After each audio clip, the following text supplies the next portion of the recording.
그러면 오늘 하나님의 말씀을 선포하도록 하겠습니다. 오늘 말씀 제목은 그리스도의 겸손, 본문으로는 2장 5절 우리가 한 구절 찾아서 소리내서 읽고 하나님의 말씀을 계속 선포해 가도록 하겠습니다. 빌립보서 2장 5절입니다. 다 찾으셨네요? 빌립보서 2장 5절입니다. 빌립보서 2장 5절. 자, 다 같이 소리내서 읽겠습니다. 준비, 시작. 너희 안에 이 생각을 품을지니 그것은 그리스도 예수님 안에도 있던 생각이라. 이니라. 자, 우리가 읽은 본문이니까 우리가 한번 다시 또 강조해서 한번 읽어보고 말씀을 풀어가 보도록 하겠습니다. 너희 안에 이 생각을 품을지니 이렇게 얘기하고 있죠. 여러분들에게 하나님께서 품으라고 요구하시는 생각이 있다라는 것이죠. 그죠? 그래서 그 생각이 무엇이냐? 그 생각은 바로 다른 것이 아니라 그리스도 예수님 안에 있던 생각이다. 이렇게 얘기하고 있어요. 그러니까 여러분들은 모든 사고 체계와 행동 습관과 의사 결정 과정 모든 것들이 어떠한 엔진을 가지고 여러분들이 생각을 하셔야 되냐면 예수 그리스도가 가졌던 그 생각을 여러분 안에 엔진으로 장착하시고 이제 여러분들의 생각과 판단의 모든 것들은 다 쓰레기통에 버리시고 무엇을 갖고 해야 되냐? 그분이 보여줬던 것, 그분이 생각했던 것, 그분이 중요하게 생각했던 것, 이 모든 것들을 가지고 여러분들이 판단하셔야 돼요. 그리스도인이 되었다는 사실 자체는 뭐냐 하면 여러분들의 것은 다 버리고 그리스도와 같이 되어가는 삶을 살도록 하나님께서 여러분들에게 요구하신다는 것이죠. 자, 1절부터 한번 읽어보도록 하겠습니다. 그러므로 그리스도 안에서 무슨 안위나 사랑의 무슨 위로나 성령의 무슨 교제나 무슨 인정이나 긍휼이 있거든 너희는 같은 생각을 품고 이렇게 되어 있죠. 그래서 여러분들이 그리스도 안에서 누군가를 위로해야 될 일이 있거나 그죠? 그래서 안위를 묻고 위로해야 될 생각, 해야 될 게 있어서 그 위로해야 되는 생각과 말과 컨텐츠, 모든 내용들, 방식과 이런 방식을 여러분들이 이제 어떻게 하셔야 되냐면 내 생각 다르고 옆에 있는 사람 생각 다르고 이렇게 하시면 안 된다. 뭐냐? 우린 다 같은 방식으로 생각해서 그 말을 생각해 내셔야 돼요. 그죠? 근데 여러분들이 누군가를 사랑해서 위로해야 된다. 그러면 여러분들이 내가 사랑해서 그런 거잖아 라고 여러분의 생각을 주장하는 게 아니라 그 사랑은 어디로부터 온 사랑이어야 돼요? 우리가 이제 다 같이 공유한 사랑으로 규정해서 정의된 사랑을 하셔야 돼요. 그죠? 여러분들이 막 누군가를 때려놓고 사랑으로 때린 거야. 그런다고 되는 게 아니에요. 그죠? 여러분들이 누군가를 사랑했으면 그 사랑은 어디서부터 나와야 되냐? 그리스도인이 다 공통으로 소유한 사랑으로 여러분들이 사랑하세요. 여러분들의 자녀를 사랑하던 여러분들의 부모를 사랑하던 그리스도 안에서 나누어지는 사랑은 이제 여러분들이 주장하는 사랑으로 하시면 안 돼요. 그 다음에 여러분들이 누군가를 위로해야 될 말이 있거나 그죠? 성령의 무슨 교제나 여러분들이 누구와 교제한다 그러면 성령으로 교제하시는 거고 그거는 이제 더 이상 여러분들의 개인적인 옆에 있는 사람과 다른 방식으로 교제하시면 안 돼요. 누군가와 교제한다는 그 교제의 방식과 내용은 다 뭐예요? 예수 그리스도께서 그죠? 나중에 우리 결론은 그거지만 우리에게 주셔서 우리가 딱 공통으로 갖고 있는 교제의 룰대로 교제하셔야 돼요. 그죠? 그죠? 여러분들이 교제한다고 와가지고 여기서 막 정치 얘기하고 내가 갖고 있는 아파트 얘기하고 세상 경제에 두자가면서 나 교제했어. 그러면 그게 교제예요? 아니죠. 그죠? 예수님이 그런 교제를 하셨을 리가 없잖아요. 그죠? 그러니까 예수님께서 교제하면서 나눴던 게 무엇인가? 누구와 함께 식사를 했고 누구와 함께 같이 누구를 제자로 삼았고 그죠? 박사학위 받은 사람 제자로 삼지 않으셨잖아요. 그죠? 아주 세상에서 평범하고 별 볼 일 없는 사람의 직업을 갖고 있는 사람을 제자로 삼고 누구와 교제했어요? 여러분들이 나는 박사니까 박사하고만 교제할 거야. 나는 의사니까 의사들하고만 교제할 거야. 그런 교제가 아니라 누구나 다 우리가 공유해서 그리스도 안에서 확인받은 내용의 방식으로 여러분들이 교제를 하셔야 된다. 그 다음에 누구를 인정해야 된다. 여러분들 마음속 깊이 누군가를 동정해야 되는 상황이 있다면 그런 동정해야 될 내용도 컨텐츠나 이런 것도 이게 동정의 대상인가 아니면 뭐 이렇게 여러 가지 내용들이 다 우리가 갖고 있는 공통의 규범을 갖고 들여보세요. 누군가가 그 누군가에게 긍휼을 베풀라 그러면 어떤 방식으로 우리가 긍휼을 베풀어야 되는가? 이것이 다 우리가 너희가 다 같은 생각을 품고 같은 사랑을 하며 한 마음과 한 생각이 되어 누구 기쁨을 성취하라고 되어 있어요. 다 예수 그리스도의 기쁨이에요, 사실은. 이게 모든 것. 그죠? 우리가 그리스도 안에서 공통으로 우리 내 기쁨이 아니라 전부 다 그리스도 안에서 공유되고 수 있는 그런 기쁨들을 여러분들이 공유할 수 있어야 돼요. 어떤 일도 다툼이나 여러분들이 교제한다고 하면서 자꾸 다툼거리를 만드시면 안 되시죠. 그죠? 헛된 영광으로 하지 말고 오직 겸손한 생각으로 각각 자기보다 남을 더 낮게 여기는 방식으로 여러분들이 생각하셔야 돼요. 내가 주인이 되면 안 돼요. 옆에 있는 사람들이 주인이 돼요. 내가 무엇을 결정하든 내가 무엇을 어떤 행위를 하든 그 의사결정 과정에 항상 판단의 기준은 무엇이냐? 다른 사람을 위해서 유익이 되나? 그보다 더 나가서 예수 그리스도를 위해서 이게 올바른 결정인가? 예수 그리스도를 위해서 이 행위를 해야 되는가? 이런 것들 여러분들이 다 어디에서 가지고 있어야 돼요? 예수님이 갖고 있었던 생각들대로 하셔야 된다는 거예요. 각 사람이 자기 일들만 돌아보지 말고 각 사람이 남의 일들도 돌아봐요. 막 내 걱정만 막 해가지고 누군가가 내 일에 관심 가져주기만을 자꾸 바라지 말고 옆에 있는 사람이 어떤 어려움을 갖고 있진 않을까? 그 사람에게 혹시 내가 기도로나 무엇으로나 영적인 방법으로 그걸 도울 수 있는 방법은 없을까? 이렇게 하면서 남의 일들을 돌아보실 수 있으셔야 돼요. 자, 그러면 이런 상황들을 제대로 이루려면 어떻게 여러분들이 하셔야 되냐? 5절.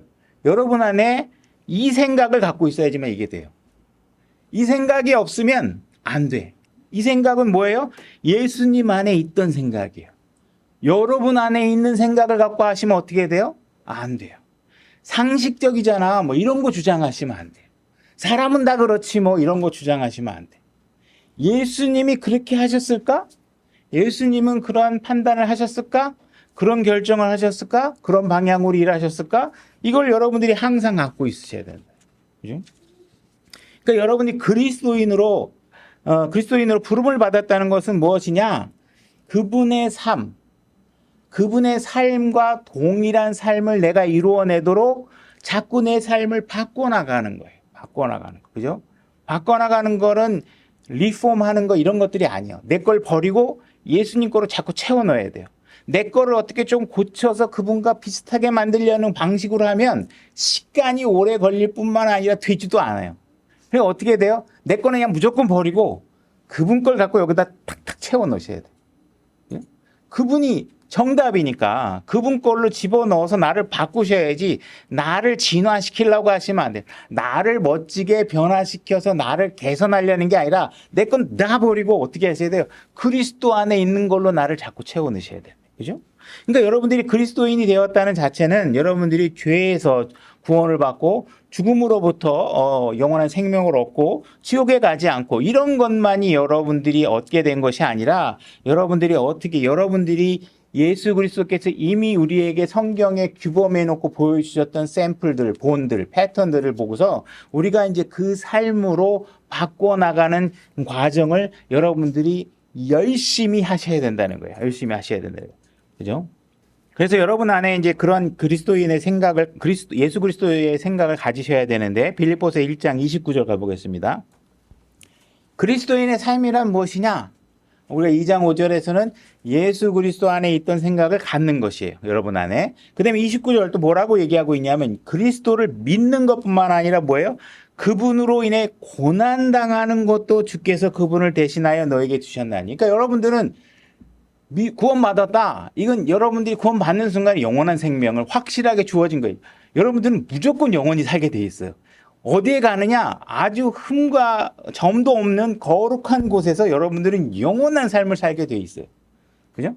그거를 확실하게 믿고 있으면서 여러분들이 무엇을 하셔야 되냐면 예수님이 이 땅에서 오셔서 뭘 당하셨어요? 고난 당하셨잖아요. 그죠? 그러니까 여러분들에게 내가 살았던 삶처럼 너희들도 그분으로 인해 고난 당하는 일을 감내해 줬으면 좋겠다. 이렇게 얘기를 하고 있는 거예요.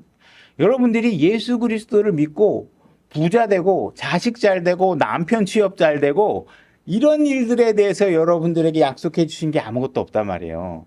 여러분들은 무엇을 하고 있냐? 여러분들이 고난을 당하면 그냥 게임으로 치면 여기에 모니터 상단에 우측 상단에 점수가 막 엄청나게 보상의 점수가 막 만배 백배 가속해서 올라가. 여기서 1분 고난 받았으면 아마 막 몇 시간짜리 복이 여러분들이 오신단 말이에요. 그죠? 하나님께서는 여러분들이 고난 당하면 그 뭔가 여러분들에게 보상을 주고 싶은데 보상을 줄 명분을 하나님께서 달라고 그러고 얘기하고 계시는 거 그것이 뭐예요? 나를 위해서 고난 좀 당해라 이런 거예요. 그죠? 고난을 당하셔야 돼요. 마태복음 4장 19절로 가보겠습니다. 자, 마태복음 4장 19절 제가 읽겠습니다. 그분께서 그들에게 이르시되 나를 따르라 이렇게 얘기하고 있습니다. 예수님께서는 나하고 만났고 나와의 삶이 시작됐으면 이제 뭐예요? 어떻게 하셔야 돼요? 그분을 따라가셔야 돼요. 그분만 따라. 저 아버지 장례식 좀 하고 오겠습니다. 그러면 그냥 그거 죽은 사람들한테 맡겨놓고 나를 따르라 이렇게 얘기한다고. 그죠? 이 세상 일에 대해서 너무 일이 일비하지 말고 나를 따르라 이렇게 얘기하고. 요한일서 2장 6절로 가보겠습니다. 요한일서 2장 6절입니다. 요한일서 2장 6절 제가 읽겠습니다. 자기가 그분 안에 거한다고 말하는 자는 그죠? 내가 그리스도인이야. 내 안에 예수 그리스도가 있어. 난 예수 그리스도 안에 있어. 이렇게 얘기하는 사람은 마땅히 어떤 일을 해야 되냐면 그분께서 걸은 것 같이 그다음에 뭐예요? 스스로 누가 해주지 않아요. 그분과 같은 길을 걸으려면 여러분이 스스로 걸으셔야 된다는 거예요. 주님을 위해서 걷게 도와주십시오. 그러면 하나님이 뭐라 그래요? 주님이 그래 걷게 도와줄 테니까 네가 걸어 이렇게 얘기하면 네가 걸어. 스스로 걸어야지 내가 어떻게 너를 걷게 해주냐. 그건 아니다. 주님께서 우리에게 약속해 주신 것이 무엇인지 명확하게 이해하셔야 돼요. 여러분 두 발에 힘을 주시고 걸으셔야 돼요. 그렇게 걸어야 할지니 이렇게 되어 있습니다. 그래서 여러분들이 걷는다는 것, walk, 그죠? 그 다음에 여러분들이 걸어가는 노정, path, 그 다음에 예수님께서 내가 길이라고 얘기하고는 the way 이런 것들이 다 상호 연관된 구절이니까 이거를 만약에 걷는다는 그분께서 살아가셨던 것처럼 이렇게 얘기하시면 그 영어적인 맥락의 의미가 다 사라지게 됩니다. 요한일서 3장 16절 요한일서 3장 16절 제가 읽겠습니다. 하나님께서 우리를 위해 자신의 생명을 내놓으셨으므로 이로써 우리가 그분의 사랑을 깨닫나니 우리가 형제들을 위해 우리의 생명을 내놓는 것이 마땅하니라. 그죠? 여러분들이 그리스도인의 삶을 살아간다는 것은 죽음을 각오하고 그냥 죽으면 그냥 죽지 뭐 이런 생각으로 하셔야 된다는 거예요. 그죠? 쉽지 않죠? 그죠? 예수님이 그렇게 하셨다는 거예요. 예수님이 보여준 삶은 다 뭐예요? 우리가 따라하라고 본을 보여주신 거예요. 왜 그분이 이 땅에 육신을 입고 이 땅에 와가지고 막 많은 과정들을 다 하고 거치고 다 보여주고 기록해놓고 가셨겠어요. 나처럼 살아라. 그죠? 나처럼 살아라. 그리고 그들을 따랐던 사도들은 자기 생명을 초계와 같이 여기고 자기를 죽기를 각오하고 복음을 전하다가 다 죽은 사람들이라는 것이죠. 그죠? 그러니까 여러분들이 목숨을 아끼지 않을 마음이 되셔야 진짜 여러분들이 신앙을 하실 수 있다는 게 쉽지 않죠. 저도 뭐 제가 너는 그렇게 해 그러면 저도 뭐 그렇게 하다고 말씀드릴 수는 없지만 그래야 진정한 그리스도인의 삶이 될 수 있다. 너무 나 자신을 아끼고 내 피부 아끼고 막 햇빛이 너무 강해요. 막 날씨가 굳어요. 뭐 이러면서 다니면 그건 그리스도인의 삶을 살 수가 없어. 어떻게 살아요 그렇게 해가지고 자기를 너무 아끼면 그죠? 그죠? 오른손이 없으면 왼손으로 섬기고 두 손이 없으면 발로 섬기고 발이 없으면 입으로 섬기고 그죠? 여러분이 가지고 있는 건 언제 여러분들이 다 좋은 상태 발 고치고 나서 할게요. 손 아픈 거 나은 다음에 할게요. 그러면요. 몸은 점점 낡아져 가는데 언제 주님을 섬겨요? 그나마 덜 낡았을 때 하셔야지. 그죠? 에베소서 4장 32절 서로 친절히 대하며 상냥한 마음을 품고 그죠? 여러분 그리스도 안에 우리가 서로 형제 자매들에 대해서는 기본적으로 서로 친절하게 대하고 상냥하게 대하고 그다음에 뭐예요? 서로 용서하기를 하나님께서 그리스도로 인하여 너희를 용서하신 것 같이 하라. 그래서 우리는 다른 사람을 용서해 줄 줄 아는 마음을 가지셔야 된다. 이렇게 얘기하고 있어요. 그죠? 그래서 나 같은 사람을 용서해 줬다는 사실을 발견하셔야 돼요. 나 같은이라는 게 뭐예요? 정말 부패하고 죄악되고 뭐 그냥 툭 치면 나오는 게 먼지와 잿밖에 없는 나라는 사실을 인정해야 되는데 내가 너무 자랑스러워. 내가 너무 기특해. 막 이러면요, 여러분들이 다른 사람을 존중해 줄 수가 없어요. 나같이 아무것도 아닌 사람을 이렇게 먹고 살게 해준다고? 신을 신발을 주신다고? 그렇게 감사한 마음으로 해야 누군가의 잘못에 대해서 여러분들이 너그러워질 수가 있잖아요. 그죠? 이런 마음을 가지셔야 돼요.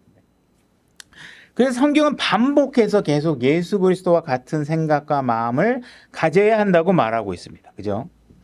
우리는 사람들을 우상화하는 일에 아주 특화되어 있고 그 일을 너무 잘합니다. 그래서 TV를 보다 보면 연애 오락 프로그램 사회 진행자에 대해서 막 흠모하는 마음을 갖고 뭐 지나가다가 막 이제 뭐 이렇게 유명한 사회자가 지나가면 막 깜짝깜짝 놀래고 막 가서 사진 찍고 싶어 하고 막 이런 것들 하잖아요. 그죠? 뭐 유명한 가수에 대해서 우리가 흠모하는 마음 갖고 유명한 뭐 음악가라든지 뭐 영화배우나 운동선수 이런 사람들을 막 높이는 일에 열심히 한다. 그죠? TV 보면 누가 한 사람 금메달 따면 막 그 사람의 일대기가 막 나오면서 막 우리가 이 아이는 어렸을 때 이런 상황에서도 불구하고 부모의 어려운 상황에서도 불구하고 이렇게 해갖고 금메달을 땄습니다. 그래가지고 막 우리가 막 와, 그 사람의 삶을 경외하게 만들잖아. 그래서 우리는 또 뭐 그 사람이 입었던 옷도 따라 입어야 되지, 그 사람이 살았던 생가도 막 방문해야 되지, 막 이런 일들을 하잖아요. 근데 성경은 뭐라고 얘기하고 있느냐? 자기 자신을 높이지 않는 한 분을 바라보라고 얘기하고 있어요. 결코 자기 자신을 유명하게 만들지 않고자 하는 분을 바라보라고 하고 있는 거예요. 자기 자신을 돋보이고 싶어서 멋있는 드레스에 멋있는 궁궐 같은 집에서 사는 사람을 말고, 그죠? 누구도 알아주지 않는 곳에서 태어나고, 그죠? 아주 평범한 직업과 어쩌면 더 소외된 계급의 직업을 갖고 사는 사람을 바라보라고 얘기하고 있다는 것이죠. 이분은 결코 자기 자신을 우상화하지도 않고 마음속에 자기 자신을 드러내고자 하는 마음의 동기조차 없고 이분의 갖고 있는 생각은 항상 나보다는 누구예요? 여러분을 위해서. 그죠? 다른 사람을 위해서 항상 고민하고 자기 자신의 생명을 내어줄 준비를 하고 자기 자신의 모든 삶을 거기에다가 바치고 살아가고 계시는 분이 계시다는 거예요. 여러분들이 세상을 자꾸 바라보고 세상에서 무언가 배워보려고 하면 여러분들이 배울 수 있는 건 뭐예요? 교만하는 거. 자기를 부풀려 갖고 자랑하고 싶어 하는 거. 세상이 가르치는 건 뭐예요? PR 시대야. 자기 자신을 알려야지. 이렇게 얘기하면서 내가 뭐 어떤 것도 알 수 있고 뭐 나를 굉장히 그냥 그러다가 어떻게 안 알아주면 반대급부로 그냥 쓴뿌리가 나오고 막 화가 나고 그냥 복수해버리고 싶고 이런 마음이 우리에게 계속 드러나는 일들을 배울 수 있는 게 어디예요? 세상이라는 것이죠. 그죠? 그러니까는 여러분들이 세상에서 세상을 자꾸 탐닉하고 세상에서 무언가 지혜를 얻으려면 여러분 안에 늘어나는 건 뭐예요? 분노만 늘어난다. 자기 자신에게 영광을 돌리는 것만 자꾸 배우고 그런 욕구가 채워지지 않으면 계속 분노가 일어나게 되는 것이죠. 그래서 우리가 예수 그리스도를 바라보고 배우게 되면 무엇을 배우게 되느냐? 그분에게서 겸손함을 배우고 그분에게서 사랑을 배우게 되고 그분이 베푸신 은혜가 무엇인지를 알게 되고 긍휼, 우리 같은 사람에게 책망하지 않으시는 그런 긍휼을 배우고 내가 다른 사람의 죄를 용서해 줄 수 있는 마음도 생기고 때로는 어려운 상황에서도 연약한 지체를 가지고서도 담대하게 용기 있게 결단해서 무슨 일인가는 정해진 일을 그분의 아버지를 기쁘게 하는 일에 있어서는 결코 망설이지 않는 용기를 배우게 된다는 거예요. 그죠?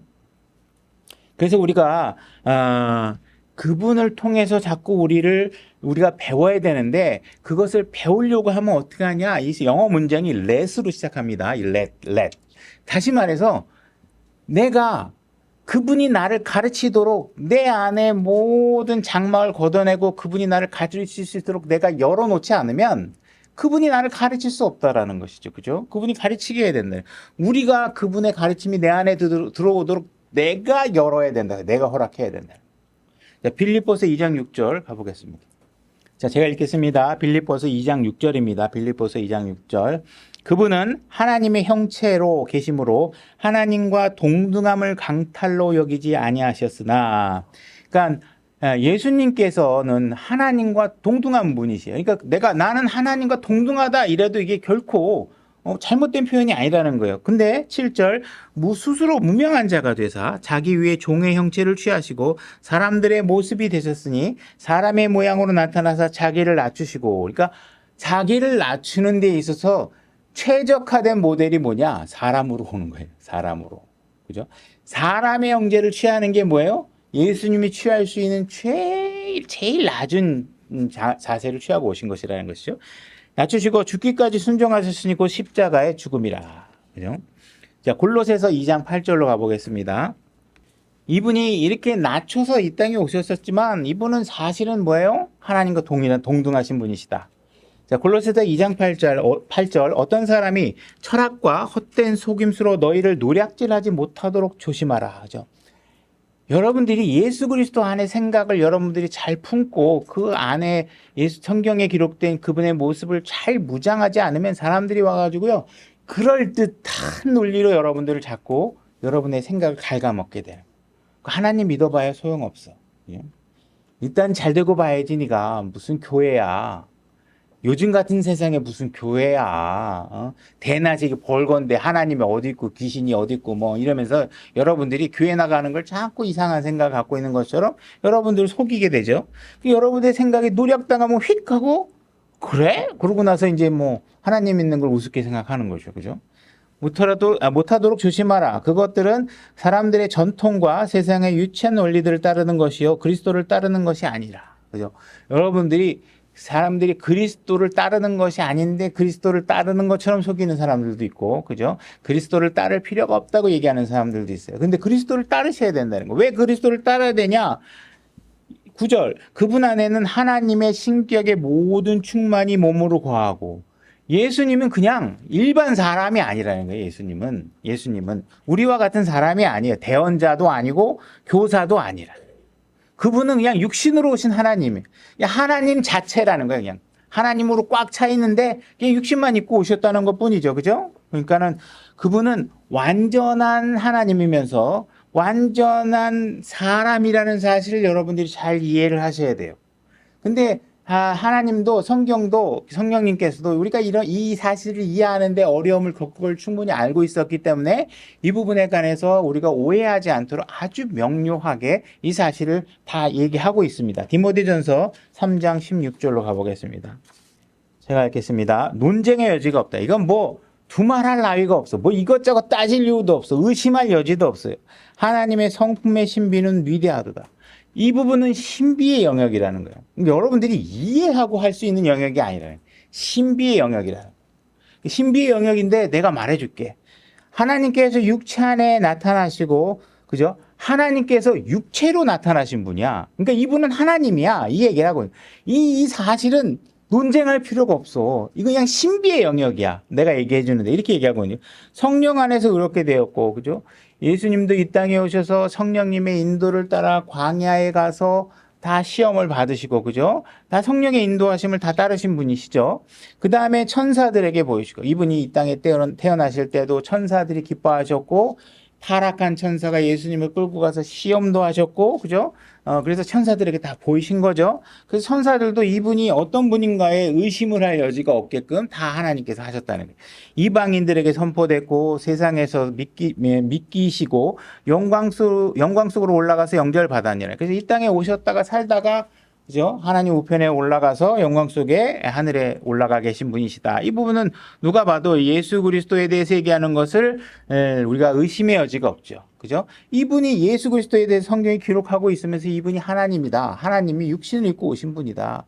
이분이 지금 하나님 우편에 앉아 계시다 해서 논쟁의 여지가 없도록 명확하게 진술하고 있어요. 이걸 독해력만 있으면, 기본적인 초등학교 독해력만 있으면 이것이 성경이 하나님의 책이 아니다 부정하기 전에는 이것이 하나님의 말씀이라고 우리가 믿고만 잊을 수만 있다면 논쟁할 여지가 없다는 거예요. 예수님이 하나님이다. 이 사실 명확하게 얘기하고 있는 것이죠.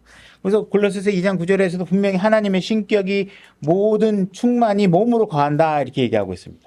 자, 요한복음 1장 14절로 가보겠습니다. 요한복음 1장 14절입니다. 제가 읽겠습니다. 말씀이 육신이 되어 우리 가운데 거하심에. 자, 예수 그리스도는 어떤 분이냐? 말씀이 육신이 되어 우리한테 거하신 분이라는 거예요. 그 다음에 우리가 그분의 영광을 보니 예수 그리스도를 딱 보니까 어떤 분이시냐? 아버지의 독생하신 분이다. 이 사실을 얘기하고 독생하신 분의 영광이요 은혜와 진리가 충만하신 분이다. 그분에게 은혜와 진리가 있으신 거예요. 여러분들 예수 그리스도에게서 오지 않은 진리는 진리가 아니다는 사실을 아셔야 돼요. 그죠? 아무리 박사가 막 똑똑해도 그 진리는 성경이 확실하게 컨펌하지 않은 이상 진리라고 믿을 수 없는 거예요. 진리일 수도 있고 아닐 수도 있고 그건 모르는 거죠. 그죠? 어떤 것들은 성경과 배치하면 무조건 진리 아니고. 그죠? 자, 빌립보서 2장 6절로 가보겠습니다. 자, 빌립보서 2장 6절 다시 보면 그분은 하나님의 형체로 계심으로 하나님과 동등함을 강탈로 여기지 아니하셨으나. 그죠? 예수님은 자기 자신이 하나님과 동등하다고 주장해도 아무 문제가 없다는 사실을 알고 계셨다는 거예요. 그러니까 예수님은 자기가 본인이 난 하나님이다, 이 동등하다, 이 사실을 부정할 수 없게끔 스스로 다 알고 계셨다는 것이죠. 근데 만약 여러분들이 영어 킹제임스를 갖고 있지 않다면 이 구절에서 나는 진리를 명확하게 볼 수가 없습니다. 이게 개역 개정에는 어떻게 되어 있냐면 제가 읽어드릴게요. 그는 근본 하나님의 본체시나 하나님과 동등됨을 취할 것으로 여기지 아니하시고, 그래서 예수님이 하나님과 동등함을 취하지 않았다 이렇게 기록이 되어 있어요. 그러니까는 영어 킹제임스 성경이 아니면 일반 개역 개정을 보고 있는 사람들은 이 구조를 통해서는 그분이 하나님이라는 사실을 진리를 드러낼 수가 없는 거겠죠. 그러나 우리 영어 킹제임스 성경 갖고 있는 우리의 축복이죠. 이런 것들이 정확하게 앞뒤가 다 맞는다. 이 구절 하나만 갖고 맞아서 되는 게 아니라 모든 것들이 다 퍼즐 조각처럼 빡빡 이렇게 딱 쪼임새 있게 맞는 거죠. 자, 요한복음 10장 30절. 요한복음 10장 30절 뭐라고 말씀하시냐면 나와 내 아버지는 하나다 이렇게 얘기하고 있어요. 그러니까 예수님이 하나님이고 하나님도 예수님이고 이 동격인 상황을 갖다가 하나님께서 분명히 명확하게 얘기하고 있죠. 우리의 이해로는 이해가 안 돼요. 우리의 지혜나 논리로는 이 사실을 어떻게 규정할 수가 없어요. 그죠? 우리가 고작해야 3차원에서 시간 정도 흐르는 4차원 공간을 흘러가고 있는 우리가 그 하나님의 방대하신 지식의 여러 다층적 지식을 우리가 이해할 수가 없다는. 그러니까 신비로 우리에게 알려주고 계신다는. 자, 빌립보서 다시 2장 7절로 돌아오겠습니다. 자, 지금 우리가 찾아 읽었던 것처럼 하나님과 예수님은 동일하신 분이다. 그 사실을 예수님도 잘 알고 계셨다. 그죠? 자, 빌립보서 2장 7절. 스스로 무명한 자가 돼서 자기 위에 종의 형체를 취하시고 이렇게 얘기하셨어요. 종의 형체. 그죠? 이게 바로 예수님이 가지고 있던 자세라는 거예요. 이 세상에 어떤 사람의 신분적 위치가 높다 한들 하나님보다 높을 수 있는 사람은 세상에 아무도 없어요. 근데 하나님이셨던 그분이 이 땅에 육신을 입고 오시면서 어떤 자세를 취했냐? 종의 형체를 취하셨다 이거예요. 종으로서 이 땅에 내려오셨다는 거예요. 그분은 당연히 하나님과 동등함을 취해야 한다 하도 누구보다도 그것이 잘못됐다고 얘기할 사람이 하나도 없는데도 불구하고 그분은 스스로 무명한 자가 되어서 이 땅에 오셨다는 거예요. 그분이 태어난 장소도 궁궐이 아니에요. 그죠? 구유위에서 짐승들이 태어나는 곳에서 그냥 태어났다는 거예요. 그죠? 그의 가정집은 부유한 집이 아니라는 거예요. 부유한 집이. 그죠? 가난한 가정에서 태어났어요. 그 사람은요, 그분은 자란 곳도 도시도 서울과 뉴욕과 그런 것처럼 예루살렘 이게 대도시에서 태어나셔서 자라시고 그러신 게 아니라 그분은 나사렛 아주 시골에서 성장하셨다는 거예요. 시골에서 성장. 그 성장 배경이 대도시가 아니에요. 성장 배경이 나사렛 시골이라는 것이죠. 그분의 직업은 판사, 검사, 변호사, 의사 이런 걸로 사셨던 분이 아니에요. 어떤 분으로 사셨어요? 몫으로 사셨어. 몫으로. 이분은 뭐 좋은 교육을 받고 있었던 사람이 아니에요. 그죠?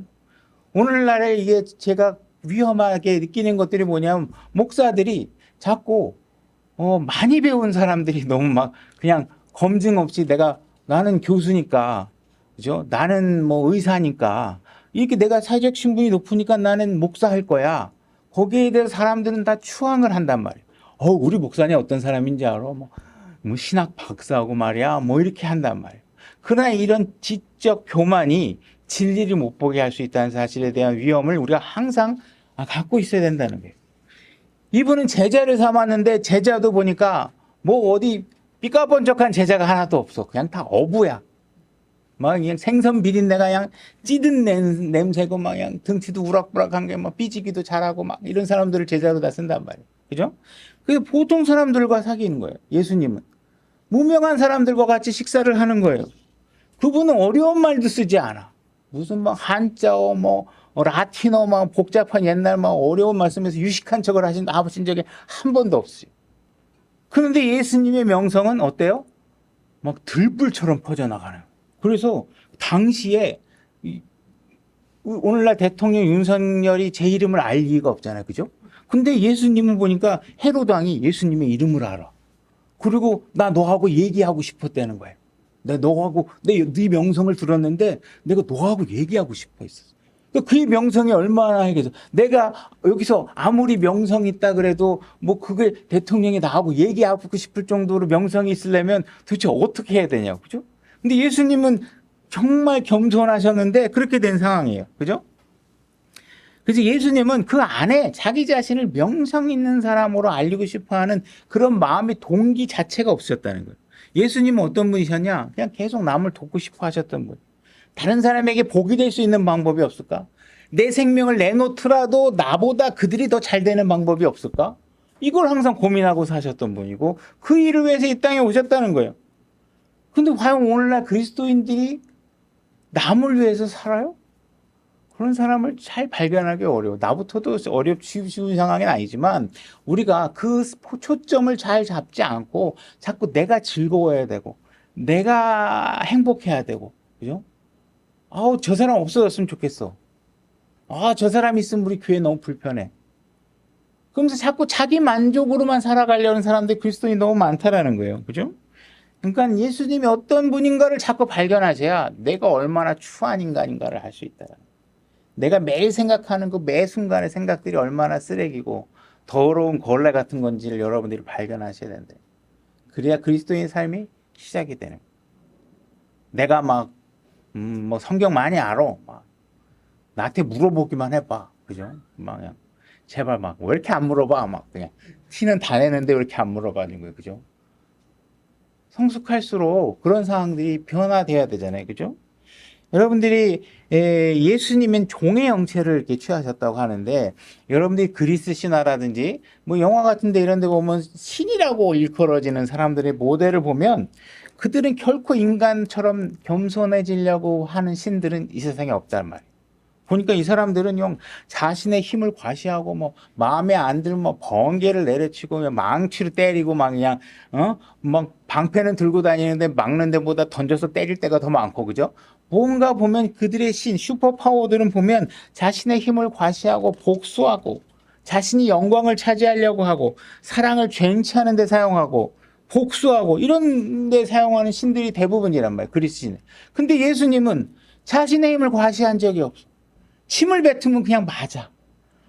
보는 사람은 얼마나 답답하겠어. 그냥 뭐 흥 하면 다 날아가 떨어질 사람들인데 침을 뱉어도 맞고 때려도 맞고 가시관을 씌워서 피를 흘려도 다 피를 흘리게 하고 그죠? 결국 하나님은 자기 신의 힘으로 누군가를 굴복시키는 게 없어요. 굴복시키면 얼마나 스트레스 받아요. 그죠?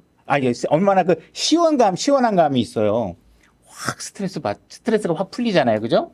근데 예수님은 그렇게 하지 않으시다. 천사들처럼 막 날아다니면서 내가 저쪽에 가서 내가 사람 만나고 슉 날라서 이 사람 만나고 뭐 이런 거 안 하신단 말이에요. 그죠?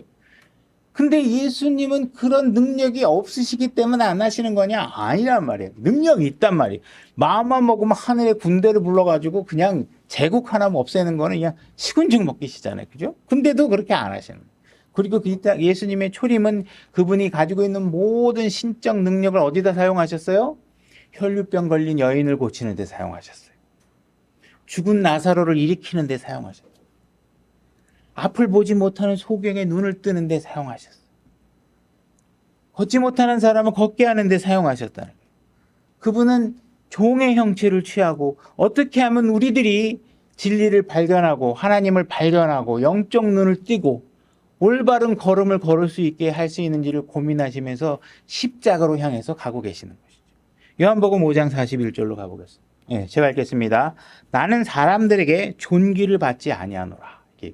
예수님은 누구에게 추앙받거나 이런 일을 하지 않으신다는 거예요. 근데 그 이유가 더 재밌어요. 다만 내가 너희를 알거니와 너희에게는 하나님을 향한 사랑이 너희 속에 없느니라. 그렇죠? 내가 너희들한테 존귀를 안 받는 이유는 내가 그런 걸 받고자 하는 마음의 동기도 없을 뿐더러 니들이 뭐 좀 하나님 대단하십니다 하면 그 마음속 자체는 하나님의 사랑으로 나에게 그렇게 말하는 게 아니에요. 그 얘기하는.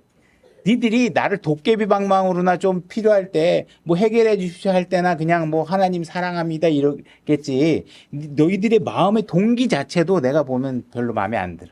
너희는 나를 존경할 만한 마음의 순수함도 없다라고 얘기하시죠. 내가 내 아버지의 이름으로 왔는데 너희가 나를 받아들이지 아니하나 만일 다른 자가 자기 이름으로 오면 너희가 그를 받아들이리라 이렇게 얘기해요. 그죠? 하나님이 순수한 마음으로 진짜 하나님의 말씀을 성취하기 위해서 이 땅에 올 때는 전부 다 비난하고 그러다 누군가가 나중에 가서 멋있게 나타나서 내가 예수님이야 막 이러면 막 우와 그러고 추앙하는 거예요. 그죠? 오늘날에도 그런 현상을 좀 많이 봐요. 그죠? 그렇게 한다는 것이죠. 그래서 예수님께서는 이 땅에 오신 이유가 뭐냐? 아버지를 높이기 위해서 오셨다는 거예요.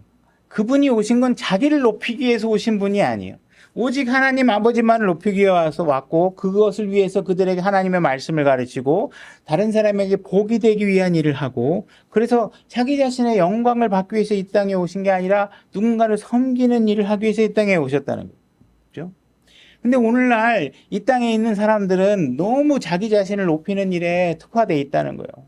사람을 너무 우상화하고 누군가가 매스컴을 통해서 한 사람을 높여놓으면 전부 다 그 사람에게 막 달려가서 막 그냥 그 사람이 대단한 사람인 것처럼 몰려다닌단 말이에요. 와, 저 사람 대단하다. 저 사람 설교 진짜 잘하네. 저 사람 능력이 대단한데? 와, 저 사람 축구 진짜 잘해. 막 이러면서 사람들을 그냥 높여가는 거예요.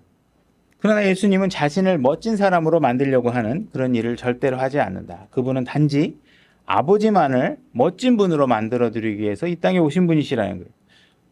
그런 분이 자기의 삶을 본으로 남겨놓으시고 내 삶을 너희들이 잘 보고 내 삶의 길을 좀 따라왔으면 좋겠다. 이제 내가 너에게 영원한 생명을 주고 그리스도 안에 두었으니 이제부터 그리스도인 되었다는 의미는 무엇이냐 하면 내가 살아왔던 모든 과정의 삶을 보고 그 삶대로 좀 따라와 줬으면 좋겠다. 이 얘기를 하고 계시는 거예요. 자, 필립보서 2장 7절로 다시 가보겠습니다. 자, 스스로 무명한 자가 되사 자기 위에 종의 형체를 취하시고 사람들의 모습이 되셨으며. 자, 보세요. 이게 여기 보게 되면 첫 번째 뭐라고 얘기하고 있냐면 스스로 무명한 자가 됐다. 무명한 자가 됐다. 두 번째는 종의 형체를 취했다. 그 다음에 뭐야? 그 다음에 사람의 모습을 취했다. 그죠? 지금 예수님께서는 자기가 낮아지는 순서에 대해서 언급하시면서 무명한 자, 종의 형체, 이거보다 더 낮은 게 뭐냐? 사람으로 왔다라는 거예요. 사람으로. 그죠? 뭐 종의 형체도 천사들이 종일 수도 있고 뭐 할 수 있겠죠. 그죠? 무명하지만 천사들이 무명할 수도 있죠. 그렇지만 사람으로 왔다는 자체가 진짜 낮게 왔다라는 거예요. 사람이 얼마나 진짜 정말 저 바닥의 존재인지를 하나님께서 얘기하고 선언하고 계시는 거예요. 자, 욥기 15장 15절로 가보겠습니다. 예수님이 자기 자신은 정말 낮은 곳으로 왔다라는 것을 표현하기 위해서 선택한 단어가 뭐냐? 내가 사람의 모습으로 왔다. 이걸 선택하고 있다는 거예요. 욥기 15장 15절. 죄송합니다. 욥기 15장 15절. 제가 읽겠습니다. 보라, 그분께서는 자신의 성도들을 신뢰하지 아니하시나니 참으로 하늘들이라도 그분의 눈앞에서 깨끗하지 아니하거든. 하물며 불법을 물 마시듯이 하는 사람이야 얼마나 더 가증하고 더럽겠느냐. 하나님께서 지금 사람에 대해서 평가하고 있는 표현이 뭐냐면 그냥 불법을 물 마시듯이 한다는 거예요. 물 마시듯이 꿀꺽꿀꺽 하듯이.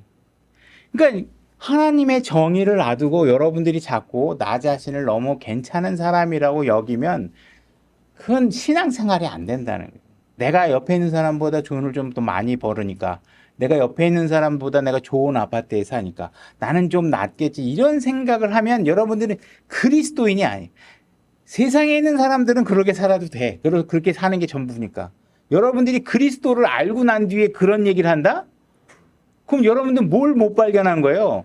예수님이 어떤 분인지를 발견하지 못하고 사는 거예요. 어디다 거기다 대고 내가 조금 큰 아파트에 사는데 뭐 내가 좀 대통령인데 이런 거 어떻게 얘기하냐고. 그죠? 그러니까 안 되는 거예요. 창세기 6장 5절로 가보겠습니다.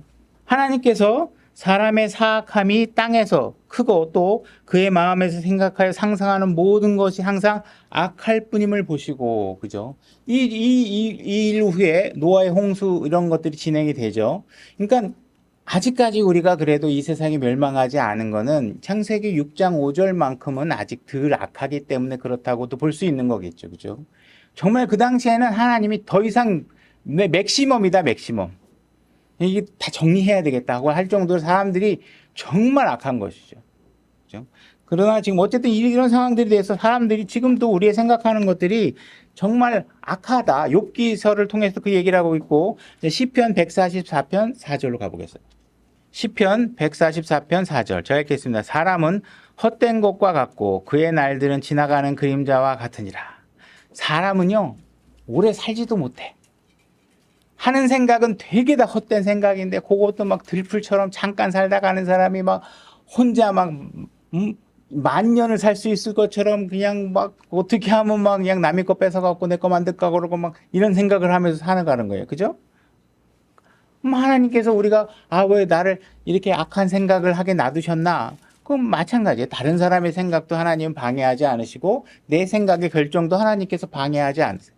그러나 어느 순간인가 하나님의 맥시멈 지점에 도달하게 되면 어떻게 돼요? 이제 반드시 심판을 하실 것이다. 그러나 지금까지 인내하고 계시는 건 뭐예요?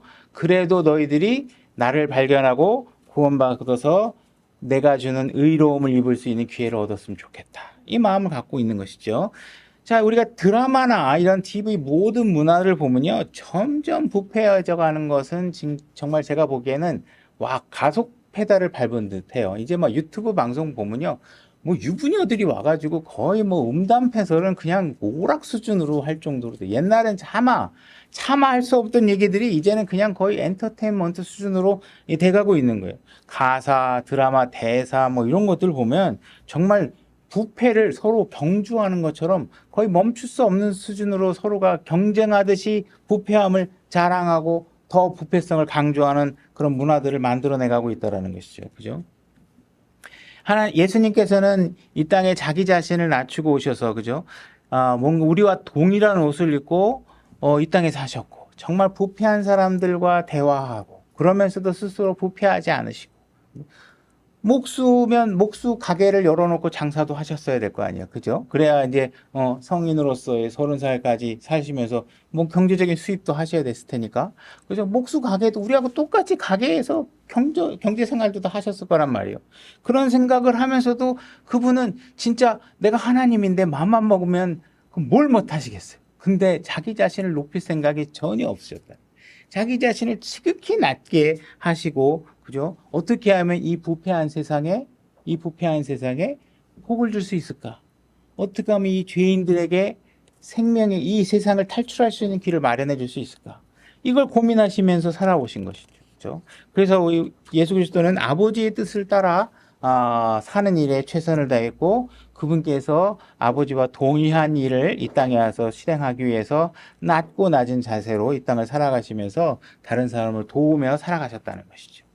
자, 빌립보서 2장 8절로 가보겠습니다. 사람의 모양으로 나타나사 자기를 낮추시고 죽기까지 순종하셨으니 곧 십자가의 죽음이라. 여기서 죽기까지 순종하셨으니 할 때 이 순종하셨다는 게 became이라는 단어를 썼어요. 다시 말해서 순종이 되셨다. 영어 표현은 이렇게 되어 있어요. 순종이 되셨다. 그래서 예수님께서는 사실은 순종하실 필요가 없으신 분이시죠. 왜냐하면 계급 체계로 따져도 최상위에 있으신 분이시고 그분은 그냥 명령하고 지시할 수 있는 위치에 있으실 분이지 누가 시키면 그 일을 수행해야 될 위치에 있어 보신 적이 없는 분이시잖아요. 그러니까 그런 분이 지금 어떻게 해서 이 땅에 내려오셔서 순종해야 되는 순간이 되셨단 말이에요. 순종하는 일을 하셔야 하는 상황이 벌어진 것이죠. 그죠? 하늘에 계실 때는 아버지의 생각이나 성령님의 생각이나 아들 예수 그리스도 생각이 항상 일치하니까 누가 누구에게 명령하고 순종해야 될 상호 관계가 존재하지 않아요. 그냥 그분들이 원하는 일을 하면 항상 일치한 생각이라 같이 동일한 생각으로 같은 일을 추진하게 되는 것이겠죠. 그죠? 근데 이분이 이 땅에 사람의 육신을 입고, 그죠? 죽기 위해서 오신 거잖아요. 그죠? 사람으로 오셔야 죽으니까. 그죠? 그래서 사람으로 오시는 일에 순종하셔서 십자가의 죽으심까지 순종하게 됐다. 이렇게 얘기를 하고 계시는 것이죠. 그죠? 그래서 지금 여기 죽기까지 순종하셨다. 죽음에 대해서 순종하셨다. 이렇게 되어 있죠. 죽는 그 순간에 사실 순종이 되셨다. 이렇게 얘기하고 있어요. 그래서 우리가 육신이 되셨다. 이런 표현은 우리가 그분이 그 이전에는 육신인 적이 한 번도 없으셨던 분이 육신이 되셨다는 표현인 것처럼 그분이 순종할 필요가 없는 그분이 십자가의 순간에 죽음으로써 모든 순종을 완벽하게 배우시고 성취하게 되시는 순간이 되셨다고 얘기하시는 것이죠. 그죠? 그래서 십자가에서 그분의 모든 사역들이 인간으로 오는 것도 순종이지만 아버지 앞에 순종해야 되는 것이지만 그 모든 순종의 최종 결과는 어디냐? 바로 십자가에서 죽는 순간이라. 이 십자가에서 죽는 순간이 너무나도 예수님에게는 힘든 일이시란 말이에요. 그게 우리가 하나님이 계획하시고 하면 하나님이 하는 거지 하지만 그게 아니라 예수님은 정말 그 순간에 고뇌하실 수밖에 없었다는 거예요. 자, 히브리서 5장 5절로 가보겠습니다. 제가 읽겠습니다. 이와 같이 그리스도께서 자신을 영화롭게 하여 영화롭게 하여 대제사장이 되지 아니하시고 그분께 너는 내 아들이니라 오늘 내가 너를 낳았도다 하신 분께서 그리 되게 하셨느니라. 그것은 그분께서 또한 다른 곳에서 이르시기를 너는 멜기세덱의 계통에 따른 영원한 제사장이라 하신과 같으니라. 그분께서는 친히 육체로 거하던 때에 자기를 사망으로부터 능히 구원하실 분에게 강렬한 부르짖음과 눈물로 기도와 간구를 드리셨고 또 친히 두려워하셨으므로 하나님께서 들으셨느니라. 그죠? 하나님께서 들으셨지만 응답하신 건 아닙니다. 근데 여기를 응답하셨다고 번역한 성격은 좀 맥락을 제대로 이해하지 못하고 쓴 게 아닌가 생각이 됩니다. 8절 그분께서 아들이실지라도 친히 고난 받으신 일들로 말미암아 순종하기를 배우사 완전하게 되셨으므로 자기에게 순종하는 모든 사람들에게 영원한 구원의 창시자가 되시고 예수님께서는 실제로 본인이 순종하기를 배우게 됐고 순종을 하셨기 때문에 사실은 다른 사람들에게 순종할 요구할 수 있는 자격 또한 그분에게 주어진 것이라고 볼 수 있는 것이죠. 그래서 그분은 순종해야 될 필요가 전혀 없었던 분인데 우리를 위해서 순종해야 되는 상황이 되어 있었다는 것이에요. 그 다음에 여기 보게 되면 7절에 보게 되면 강렬한 부르짖음으로 그분은 이 상황을 굉장히 두려워하셨어요. 십자가에 매달려서 죽는 이 사건에 대해서 너무도 두려워하셨다는 것이죠. 자, 마태복음 26장 37절로 가서 한번 확인해 보겠습니다. 마태복음 26장 37절. 마태복음 26장 37절입니다. 겟세마네 동산 장면이죠. 제가 읽겠습니다. 베드로와 세베대의 두 아들을 데리고 가시면서 비로소 슬퍼하시며 몹시 괴로워하시더라. 이에 그분께서 그들에게 이르시되 내 혼이 심히 슬퍼 죽을 지경이니. 그러니까 예수님은 지금 십자가의 사건을 바로 앞두고서는 너무 고통스러운 거예요. 얼마나 고통스러웠으면 이런 표현을 하셨겠어요. 심히 슬퍼 죽을 지경이다. 너희가 여기 머물러 나와 함께 깨어 있으라 하시고 조금 멀리 가서 얼굴을 대고 엎드려 기도하며 이르시되 오 내 아버지여 가능하시거든 이 잔을 내게서 지나가게 하시옵소서. 그러나 내 뜻대로 하지 마시옵시고 아버지의 뜻대로 하시옵소서 하시고 예수님은 지금 하나님으로 이 자리에 서 있는 것이 아니라 우리 인간의 죄를 해결하기 위해서 인간과 동일한 입장과 동일한 모든 조건 하에서 거기에 서 계신 것이에요. 다시 말해 예수님이 지금 서 있는 입장은 연약한 그릇인 이 몸을 갖고 거기에 서 계신 거예요. 그리고 지금 자신이 이 연약한 육신의 입장에서 앞으로 감내해야 될 상황이 어떤 것인가에 대해서 지금 이해하고 있기 때문에 이것을 너무 고통스럽게 생각하고 계신 거예요.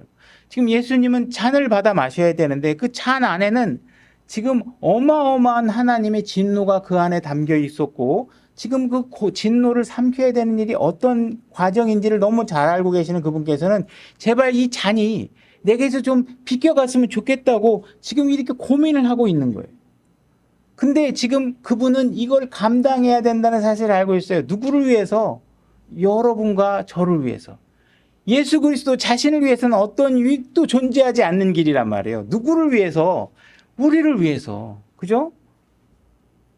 지금 예수님이 고민하고 있는 것들은 뭐예요? 이 잔을 마시게 되면 어떻게 돼요? 아버지와 관계에서 떨어져 나가는 일을 경험하셔야 되는데 이 상황이 너무나 견디기 힘든 상황이에요. 너무나 견디기 힘들어요. 그래서 십자가에서 아버지여, 아버지여 어찌 나를 버리시나이까 하면서 그 모든 순간들을 감내해야 되는 순간에서도 절절히 외치고 그 상황을 고통스러워 하셨다는 거예요. 하나님께서 십자가에서 예수 그리스도를 버리실 때 어떻게 했어요? 대낮에 온 땅이 어두워지고 해가 어두워지고, 그죠? 이런 상황이 벌어진 것이죠. 어마어마한 상황이 벌어지신 것이죠. 우리가 상상할 수 없는 고통이 예수 그리스도에게 지금 쏟아지고 있는 상황이라는 거예요. 예수님이 십자가에 들려 올려질 때 마치 이 모습은 뱀이 막대기에 달려 올라가는 것과 같다, 이렇게 묘사가 되어 있죠. 그래서 이 십자가에 달리는 순간 예수님께서는 지금까지 영원토록 아버지와 아들과 누렸던 완전한 교제와 완전한 사랑, 그죠? 완전한 그런 사귐이 완벽하게 끊어지는 순간을 감내해야 되는 상황이 왔다라는 것이죠. 그죠? 예수님이 두려워하는 건 십자가에서 죽는 그 죽음 자체가 아니라 아버지와 아들의 관계가 완전히 단절되는 그 순간을 너무 견딜 수 없었다는 것이. 그래서 십자가에 예수님은 겟세마네에서 기도할 때 정말 핏방울이 흘리는 정도의 핏방울이 송글송글 흘리는 정도의 고통스러운 기도를 하고 계셨다는 것이죠. 예수님께서 이것을 감내해야 되는 이유는 뭐예요? 자기한테 뭐가 생기니까? 그런 게 아니에요. 그분 하나님이라 더 높아질 수 있는 게 아무것도 없어요. 그분이 해야 될 게 있으면 우리를 위해서 해야 될 임무가 하나 더 늘어나셨겠죠. 대제사장으로서 우리를 보살펴야 되고 중보하셔야 되고 하는 일이지만 그분이 그 일을 해서 스스로가 더 높아지는 위치에 가느냐? 그런 건 아니잖아요. 그죠? 단지 누구를 위해서요? 다른 사람을 위해서. 자기가 아닌 다른 사람을 위해서 이 모든 것들을 감내하고 있다라는 거예요. 시편 75편 7절로 가보겠습니다. 제가 읽겠습니다. 오직 하나님께서 재판장이 되시나니 그분께서 한 사람을 낮추시고 다른 사람을 높이시느니라. 주의 손에 잔이 있고 그 포도즙이 붉으며 그것이 혼합물로 가득하도다. 그분께서 바로 그것을 쏟아내시되 그것의 찌꺼기는 땅의 모든 사악한 자가 짜내어 마시리라. 예수님께서는 지금 하나님께서 진노의 잔을 준비하고 있다는 것을 너무나도 잘 알고 있죠. 너무도 불안해서 핏방울을 흘릴 정도다, 이렇게 얘기를 하고 있습니다. 그래서 우리 아까 좀 전에 이미 얘기했지만 그분이 두려워하는 것은 죽음이 아니라 하나님과의 분리되는 순간이다. 그래서 이 모든 것들을 우리를 위해서 감당하는 것이다. 대신 원래는 우리가 그 자리에 섰어야 되는 것이죠. 그죠? 그러나 항상 남을 생각하고 다른 사람을 먼저 생각하는 그분의 모습이 지금 여기서 보여주고 있는 것이고, 그래서 은혜와 긍휼이 가득하신 하나님께서 바로 이 십자가에서 예수님이 순종이 되셨다, 순종을 배우게 되셨다, 이렇게 얘기를 하고 있는 것이죠. 그죠?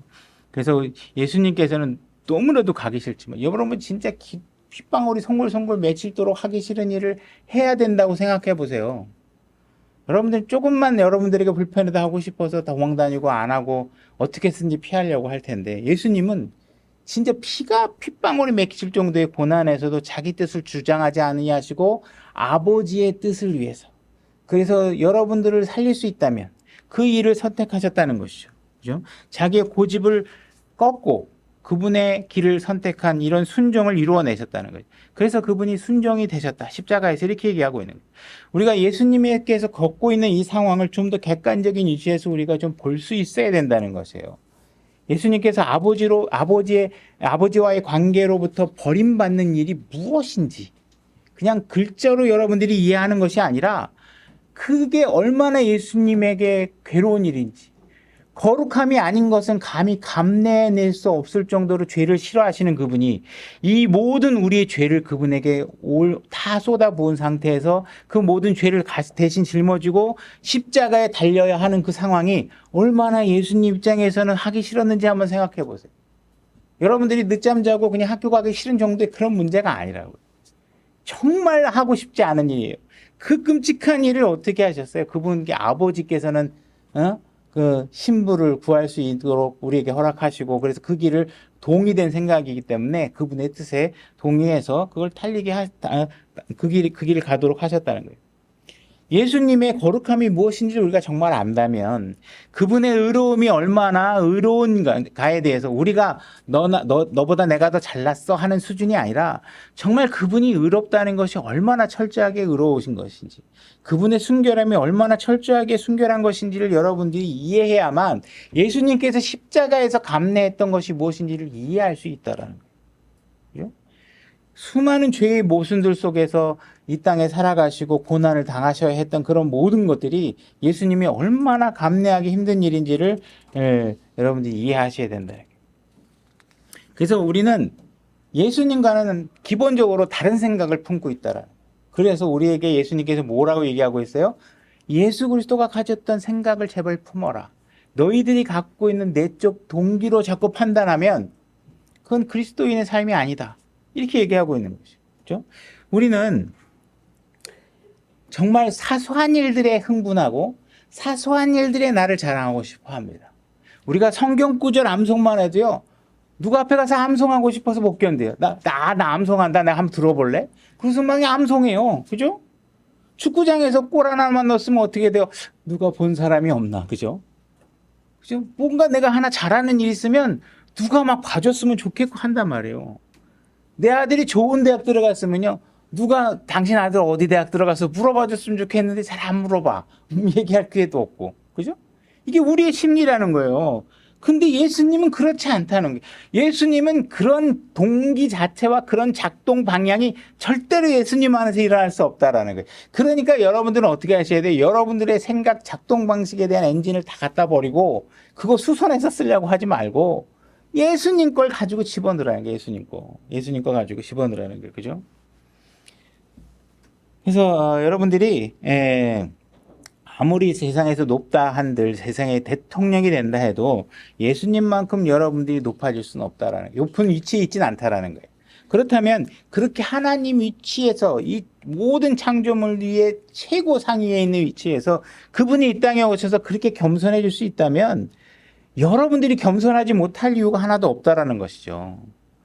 하나님의 영광을 위해서라면 여러분들이 좀 더 그분이 가졌던 생각을 갖고 나 말고 자꾸 내가 기분 나쁘고 내가 기분 나빠도 아버지를 위해서라면 감내하는 생각을 가지셔야 되는데 내가 기분 나쁘면 싫다는 거예요.